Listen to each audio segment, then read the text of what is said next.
आजच्या या पत्रकार परिषदेमध्ये सर्व पत्रकारांचं स्वागत करतो। दर महिन्याला आमची जिल्हा कार्यकारिणी बैठक होत असते आणि आजची जिल्हा कार्यकारिणी बैठक ही मंडणगडमध्ये होते।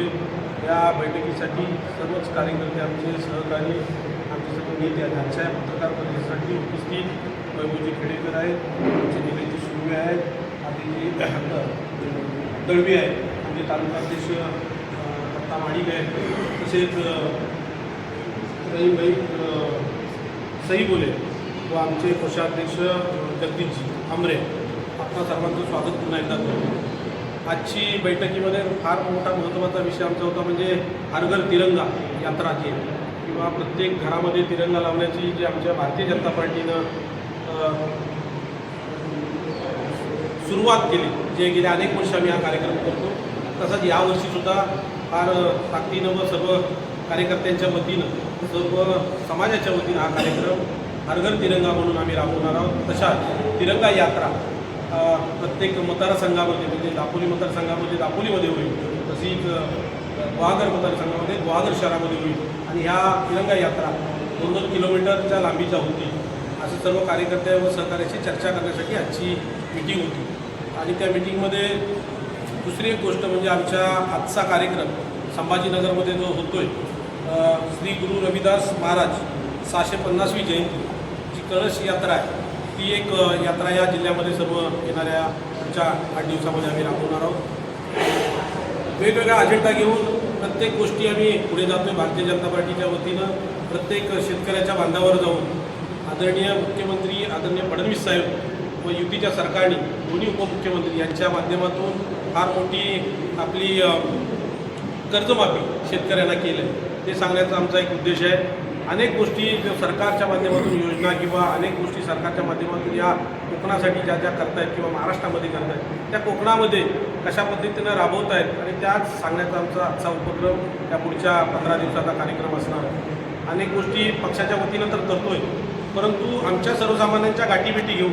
ज्या ज्या अडचणी आहेत, आता परवाच तुम्ही बघितलं असाल की आमचे महसूल मंत्री बावनकुळे साहेब आले, एक चांगला दौरा चांगल्या पद्धतीनं झाला आणि लोकांना एक महसुलाच्या माध्यमातून चांगल्या योजना किंवा चांगल्या गोष्टी किंवा अनेक रस्ते असतील, पाननमध्ये असतील किंवा पट्टे मारण्याचा कार्यक्रम असेल, सातबारात हे करून वर्गीकरण करून देण्याचं असेल, ज्या ज्या सर्वसामान्यांच्या मदतीला लागणाऱ्या किंवा ज्या भविष्यामध्ये गरजा आहेत त्या बघून अतिशय चांगले धाडसी निर्णय आमच्या त्या मंत्री महोदयांनी घेतले।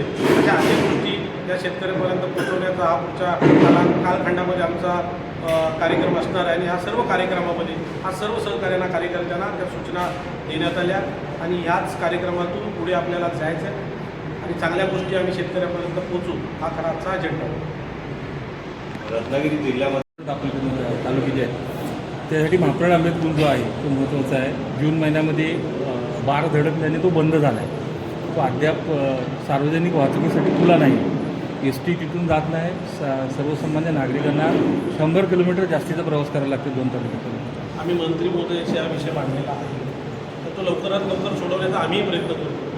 त्या मंत्री महोदयांचं आश्वासन आहे की हा प्रश्न नक्की मार्गी लागला पाहिजे, कारण लोकांच्या गरजेचा प्रश्न आहे, म्हणून 100% अजून प्रभावी तो विषय आम्ही म्हणतो। सार्वजनिक बांधकाम विभाग महाडनी प्रयत्न आहे, कारण चाकरमानी येणारा किंवा मुंबईकर हा आपला गणपतीसाठी मार आवडीनं आणि भक्तीनं येतो आणि तो मार्ग नक्की चालू व्हावा याच्यासाठी आम्ही प्रयत्न करतो आहे आणि तो गणपतीला प्रार्थना करेन की तो नक्की पूर्ण होईल आणि सुरू होईल। गटर साहेबांची आता तालुका स्तरावरून कामं येत आहेत, ती जर ती सार्वजनिक झाली, लोकांपर्यंत पोचली, कुठच्याही कामं केलेली आहेत तर जास्त चांगलं होईल। त्या पद्धतीनं यंत्रणा काय राबवता येईल का? आमच्या प्रदेशाध्यक्षांनी आम्हाला खास जटार साहेबांची निवड करून ह्या कोकणाला जिल्हा फक्त रत्नागिरी त्यांना दिला आहे आणि तुम्ही बघितलं असाल की प्रभावी जिल्हा फिरण्याचं काम किंवा त्यांनी दौरे जे आहेत ते तुम्ही बघितलं असाल, निवडून आल्या म्हणजे निकाल लागल्या विधी झाल्यानंतर लगेचच फास्ट दौरे करणारा एकमेव आमदार असेल जटार साहेब असतील आणि त्यांच्या माध्यमातून जो जो निधी आणण्याचा प्रयत्न आहे आता तुम्ही यांनी जाहीर लवकरात लवकर करू, सर्वसामान्यांना ती दाखवू, सर्वसामान्य येण्याचीच काम आहे। या गोष्टीचा नक्की आम्ही प्रसार नक्की करू। आता ती गरज आहे आम्हाला माहिती आहे, परंतु आमच्या माध्यमातून येतो, जटार साहेबांच्या माध्यमातून येतो आणि प्रदेश अध्यक्षांचं आम्हाला सांगितलं किंवा कोकणातला जो काही एखादा विषय असेल तो माझ्यापर्यंत आणा, अतिशय मुद्देसूद मांडून काल तुम्ही बघितलं असेल अनेक प्रश्न मंत्रालयात मिटिंग घेऊन सोडवण्याचा प्रयत्न आदरणीय आमचे प्रदेशात अध्यक्ष चव्हाणसाहेब करतायत आणि जटार साहेबांची त्यांना आम्हाला चांगली मदत करण्यासाठी एक प्रभावी नेता आम्हाला देतो.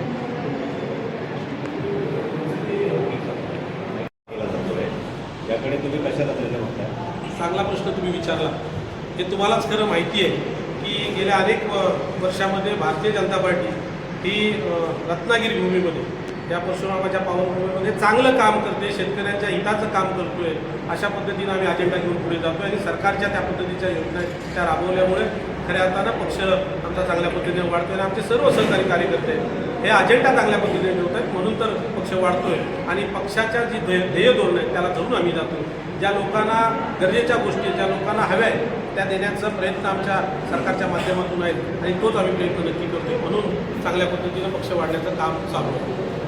नुकताच महसूल मंत्र्यांचा जो दौरा झाला रत्नागिरीमध्ये, त्याच्यामध्ये त्यांनी ज्या घोषणा केलेल्या आहेत कामांच्या संदर्भात, महसूल विभागाच्या संदर्भात, त्याची जर प्रभावी अंमलबजावणी झाली तर या कोकणातील शेतकऱ्यांना त्याचा फायदा होणार आहे.